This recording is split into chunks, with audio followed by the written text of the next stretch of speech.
নমস্কার বন্ধুরা, শুভ নববর্ষ। সবাইকে নতুন বছরের অনেক অনেক ভালোবাসা জানাই। আশা করি আপনারা সবাই ভালো আছেন, আমিও খুব ভালো আছি। আজকে নতুন একটা বছর শুরু হলো, তা স্বাভাবিকভাবে আমাদের সবার মনেই আজকে খুব আনন্দ। তা আমিও একটু নতুন বছরের সাজগোজ করে নিয়েছি। আপনারাও নিশ্চয়ই নতুন জামা কাপড়, নতুন ভালো ভালো খাওয়া দাওয়া সেই সব আপনারা সারাদিন ধরে করেছেন, আমিও করেছি। তো আজকে এই জামাটা, এই ড্রেসটা আমি বসন্ত উৎসবে গেছিলাম, মনে আছে নিশ্চয়ই আপনাদের, সেখান থেকে আমি কিনেছিলাম। আমি বলেছিলাম, আমি কথা দিয়েছিলাম যে আমি এই ড্রেসটা পরে আপনাদের দেখাবো। তা আজকে এই ড্রেসটা আমি পরেছি। এটা আমি পয়লা বৈশাখের জন্যই তুলে রেখেছিলাম। আসলে পয়লা বৈশাখে প্রত্যেক সময় নতুন একটা জামা পরি, সেই ছোটোবেলা থেকে অভ্যেস। মা আমাদের দুই বোনকে নতুন জামা কিনে দিত, সেই একটা অভ্যেস রয়ে গেছে যে এখন কেউ দাওয়ার নেই, এখন নিজেরাই নিজেদের জন্য নতুন একটা জামা প্রত্যেক বছরই আমি চেষ্টা করি। হয়তো বছরের অন্য সময় কিনেছি, হয়তো পয়লা বৈশাখের কথা মনে করে হয়তো কিনিনি, বাট একটা রেখে দিই জামা যে ওটা আমি পয়লা বৈশাখে পরবো। তা এবারে এইটা আমি পরলাম। এইটা আমার কেন যেন মনে হচ্ছে আজকে পয়লা বৈশাখের জন্য একদম পারফেক্ট। বিশেষ করে এই যে সাদা লালে যে কম্বিনেশনটা। আর একটা ব্যাপার, প্রত্যেক সময় পয়লা বৈশাখে একটু শাড়ি ঠাড়ি পরলে ভাল লাগে বাঙালি মেয়ে হিসাবে, কিন্তু এবারে আমি শাড়ির বদলে ধুতি পরেছি। এটা কেমন হয়েছে আপনারা অবশ্যই জানাবেন। আর হ্যাঁ, আজকে তো পয়লা বৈশাখ, তাই ভাবলাম বাড়িতে থেকে তো কিছু হবে না, একটু ঘোরাঘুরি করা যাক। তো আজকে আমরা একটা বাংলা সিনেমা যাচ্ছি দেখতে, কিল বিল সোসাইটি। হ্যাঁ, শুনছি খুব ভালো হয়েছে সিনেমাটা। আমাদের এখানে বাংলা সিনেমা খুব কম আসে, বেছে বেছে দু একটাই আসে, তার জন্য সব সিনেমা দেখা হয় না। কিন্তু যেহেতু এই সিনেমাটা এসছে, শুনছি যে ভালো হয়েছে, আর পয়লা বৈশাখ বলেই মনে হয় এখানে এসছে, কারণ সব সিনেমা আসে না, পুজোর সময়ও সিনেমা আসেনি। এবারে দেখলাম এটা এসছে, তো ভাবলাম যে যাই, এই সিনেমাটা দেখে আসি। কেমন হয়েছে আপনারা নিশ্চয়ই দেখেছেন, আপনারাও জানাবেন কেমন লাগলো এই সিনেমাটা। আর চলুন যেতে যেতে আপনাদের সঙ্গে আমার কথা হবে, গাড়িতে যেতে যেতে। আর এই যে আমি আরেকবার ড্রেসটা দেখিয়ে নিই আপনাদের। এমনি হাতে যে সোনার চুড়িগুলো সবসময় পরে থাকি সেটা পরেছি, কানে একটা সোনার দুল পরেছি, ব্যাস এইটুকুই। গরমের মধ্যে আর বেশি কিছু করতে ভাল লাগছে না। একটা নতুন জামা পরা পয়লা বৈশাখের দিন, সেটা মেনটেন করেছি, ব্যাস এইটুকুই। চলুন যেতে যেতে আপনাদের সঙ্গে কথা হবে, কেমন? হ্যাঁ, তা যেটা বলছিলাম, যে আমি জানলাটা বন্ধ করে নিই, নাহলে বাইরের আওয়াজ আসছে।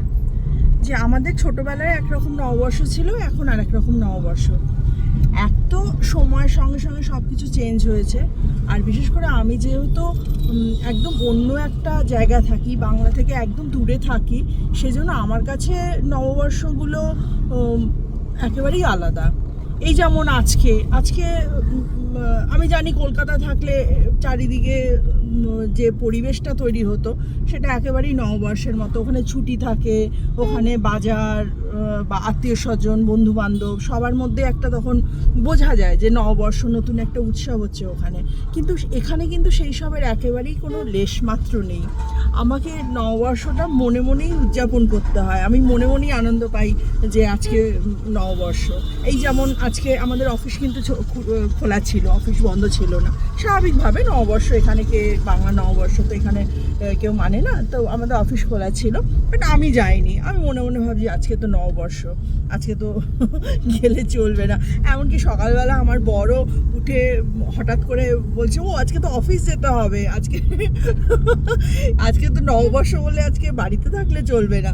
তো এইরকমই ব্যাপারটা আমাদের কাছে। নববর্ষ উদযাপনটা সত্যি কথা বলতে প্রাণের উদযাপন যেটা হয় সেইটা একদম আমাদের কাছে বাহ্যিক উদযাপনটা একেবারেই নেই বললে চলে। যেমন আজকের দিনে বাঙালি খাবার দাবার, হ্যাঁ বাড়িতে আমি বাঙালি খাবার রান্না করলাম সেটা ঠিক আছে, কিন্তু বাইরে যদি আমি বাঙালি খাবার খেতে যাই তাহলে কিন্তু আমাকে অনেকটা দূরে যেতে হবে, যেখানে দিল্লিতে বাঙালি রেস্টুরেন্ট ভালো আছে সেই সব জায়গায় আমাকে যেতে হবে। তো কাজেই সেইটা একটু অসুবিধা সাপেক্ষ হয়। বা কোনো বাঙালি অনুষ্ঠানে যেতে হলে সেটাও ধারে কাছে নেই। এই তাই ভাবলাম যে আজকে ওই একমাত্র বাঙালি হওয়ার, বাংলার কাছাকাছি থাকার জন্য সিনেমাটা একটা আমাদের উপলক্ষ হতে পারে যে বাংলার কাছাকাছি থাকলাম, একটা বাংলা সিনেমা দেখে আমরা আজকের দিনটা উদযাপন করতে পারি। আর সব কিছু তো আছেই। এছাড়া আমার কাছে এইভাবেই আমার কাছে নববর্ষটা, নতুন বছরটা মানে বেশ অনেক বছর ধরে এইভাবেই চলছে, কারণ বাংলার থেকে এতটা দূরে থাকি, তো এইভাবেই আমি উদযাপন। আর না হলে মন্দিরে অনেক সময় যাই, এবারে মন্দিরে যাওয়া হয়নি, সুযোগ হয়নি, মন্দিরে যাই, মন্দিরে গিয়ে পুজো দিয়ে আসি। তো এইভাবে আমি নববর্ষটা উদযাপন করে থাকি। তো আজকে আমরা যাচ্ছি কিলবিল সোসাইটি দেখতে।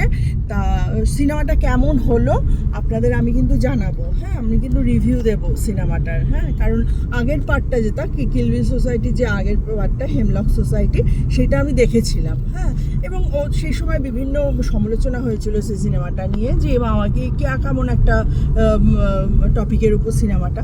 তো আমি তাই এটাও আমার ইন্টারেস্ট রয়েছে যে এটা কেমন হলো সেটা দেখে আসি। আর পরমব্রত তো খুবই ভালো অভিনয় করে, তো সেই সবই একটা কৌতূহল রয়েছে সিনেমাটার জন্য।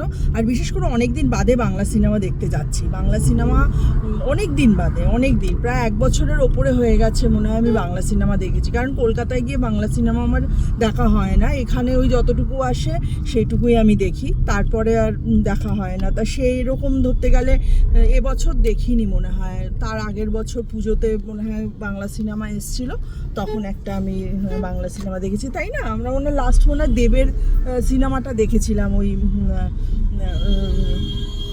হ্যাঁ, দেবের সিনেমাই দেখেছিলাম লাস্ট পুজো, এই পুজো নয়, তার আগের পুজো, মানে মাঝখানে আমি বাংলা সিনেমা একদমই দেখিনি।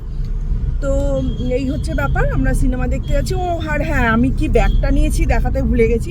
এই ব্যাগটা সেদিনকে আমি ভালো কথা, আমি তো সেই ভিডিওটা আপনাদের সঙ্গে শেয়ার করতেই পারিনি, যেগুলো আমি বুক ফেয়ারে গিয়ে আমি কেনাকাটা করেছিলাম, সেটা নিয়ে একদিন একটা ভিডিও দেব।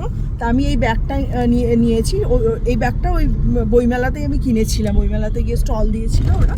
তো আমি এটা নিয়েও একদিন একটা ভিডিও করব, বাট এইটা ম্যাচিং হলো আমার, তাই আজকে এই ব্যাগটা নিলাম।